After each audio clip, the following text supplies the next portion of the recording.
আজকে দুপুরে আমি রান্না করলাম কুমড়ো ডগার চচ্চড়ি। এই চচ্চড়ি আমাদের বাড়ির সকলের খুব প্রিয়। এখানে নিয়েছি আলু, চিচিঙ্গে, পটল আর কুমড়ো ডগা।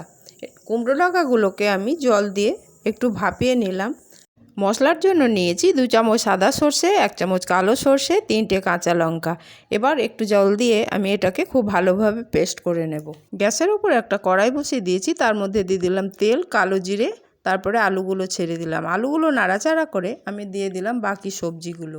এবারে নুন হলুদ দিয়ে আরেকবার নাড়াচাড়া করে এর মধ্যে দিয়ে দিলাম একটা ঢাকা চাপা 5 মিনিট রেখে সবজিগুলোকে একটু নরম করে নিলাম। তারপরে দিয়ে দিচ্ছি কাঁচা লঙ্কা, সর্ষে বাটা আর দিলাম 1 চামচ চিনি স্বাদের জন্য।